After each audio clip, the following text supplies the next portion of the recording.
Hey everyone, and welcome back to another video on what new features we need in Planet Coaster 2. Unlike my previous video where we discussed the features that Planet Coaster missed out on but Roller Coaster Tycoon 3 had, this video solely focuses on the features we really wish existed but for some reasons have not been the part of any previous edition.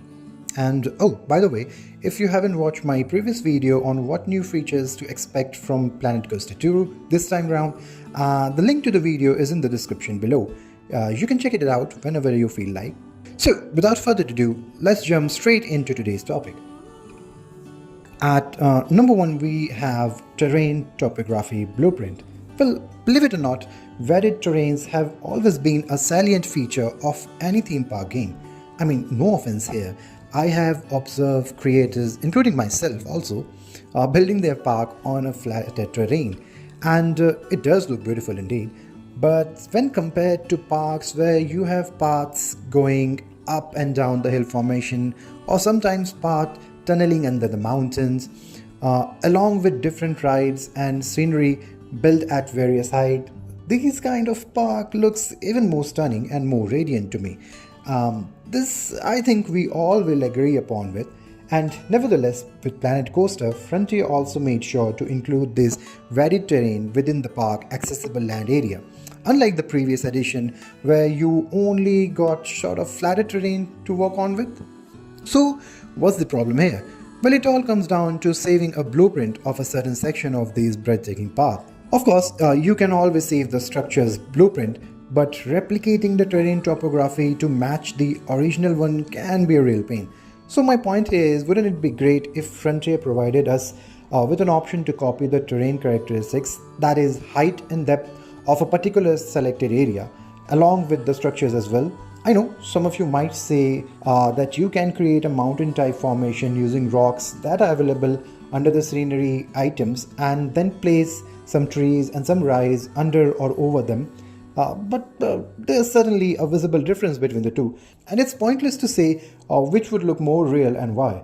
And of course, the limitations of such are only 4,000 elements per blueprint, so it's not a good idea to work on with. Anyways, having a terrain replication feature would obviously save us so much time and effort, and we would have a blueprint that truly matches the original one. At number 2, we have inverting or mirroring rides, scenery, or blueprints. Have you ever looked at a blueprint and thought, if only the entry or exit waypoint of these rides were on the opposite side? There may have been instances where you find yourself stuck in a situation where rotating a coaster doesn't leave you with a desired position to play a large blueprint. Like here, you see, I want to place this coaster right here, but the entry point for it falls on the other side of the desired preferences. Rotating this would also not help me. So if only I had a mirroring blueprint feature, I could have just inverted the waypoint on this while this massive structure also stayed where it is intended to, just inverted. This is one of many instances where you might need a mirroring switch. Now, it would have been up to Frontier to decide at what level they want this inverter feature to appear, like for example, to be available on the blueprints only, or maybe for the rides only, or to all the scenery items. This is totally up to them. At number 3, we have parades.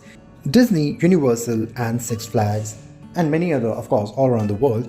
One of the standout feature that these larger parks have is with their vibrant parades, filled with dancers, clowns, light shows, your favorite mascots, and various other performances and elements.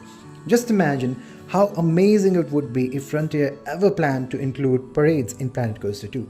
It would add a whole new level of immersion and excitement to our parks. These parades could include customizable floats, different themes like jungle, sci-fi, carnival. We can even schedule times to attract more guests, just like the fireworks show, and enhance the overall park experience. You could create viewing points for guests, select the path for the parade to follow, and watch as your guests join in with the groove and rhythm of the parade. These features would truly bring our park to life, making them more dynamic and engaging. And that's a wrap on today's video. What do you think? Are there any other features you wish to see in this game? Let me know your thought in the comment box below. If you enjoyed this video, please give it a thumbs up and consider subscribing for more Planet Coasters content. Don't forget to hit the bell icon to stay updated on all the latest uploads. Thanks for watching, and I'll see you in the next video.